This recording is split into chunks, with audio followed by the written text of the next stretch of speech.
కాళేశ్వరం ప్రాజెక్టుపై హైకోర్టు తీర్పుతో Telangana politics heat పుట్టిస్తున్నాయి.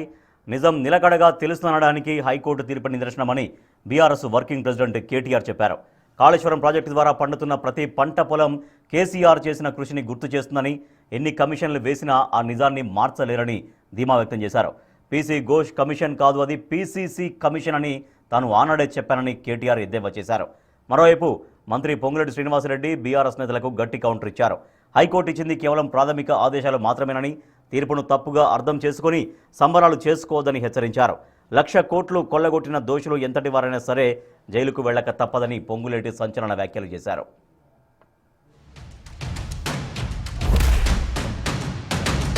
KCR గారి మీద బురద జల్లి, మా పార్టీ మీద బురద జల్లి ఇవాళ రాష్ట్రంలో కొంత రాజకీయ ప్రయోజనం మీకు కలిగి ఉండొచ్చు, కానీ ఇవాళ నిప్పులాంటి నిజం మాత్రం బయటకు వచ్చిందని చెప్పక తప్పదు.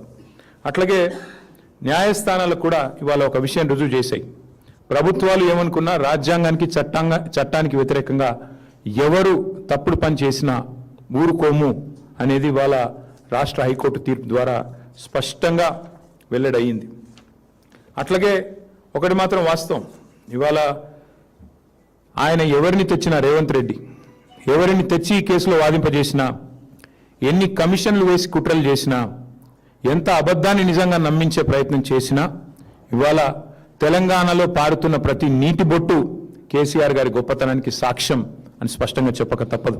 మొత్తానికి ఏం చేసినారు? ఏటీఎం అని, ఇదని అదని ఇష్టం వచ్చిన చిల్లర ప్రచారం. 94,000 కోట్లు ఖర్చు అయితే 1,00,000 కోట్ల కుంభకోణం అంటాడు ఒకడు. ఏం చెప్పాలి ఇట్లాంటి వాళ్ళకి?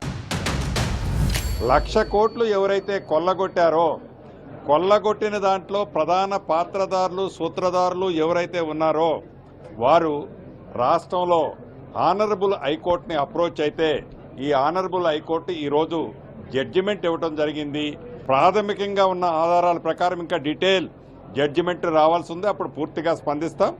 ప్రాథమికంగా ఇచ్చిన రిపోర్టు ప్రకారం అయితే పీసీ ఘోష్ గారి కమిషన్ని ఎక్కడా తప్పు పట్టలేదు. పీసీ ఘోష్ గారు కమిషన్ వేయటము తప్పని ఆనరబుల్ కోర్టు, హైకోర్టు అనలేదు. కేవలం విచారించిన వాళ్ళకి ముందు నోటీస్ ఇవ్వలేదనేది పాయింట్అవుట్ చేసి ఆ వ్యక్తుల మీద ఈ పీసీ ఘోష్ గారికి సంబంధించిన ఏదైతే పాయింట్స్ రేజ్ చేశారో దాని మీద చర్యలు ఇప్పుడు తీసుకోవద్దని చెప్పింది తప్ప, ఎన్డీఎస్ ఇచ్చిన రిపోర్టును కానీ, విజిలెన్స్ ఇచ్చిన రిపోర్ట్ని కానీ, పీసీ ఘోష్ గారి కమిషన్ ఏర్పాటు చేసిన అంశాన్ని కానీ ఆనరబుల్ హైకోర్టు తప్పు పట్టలేదు.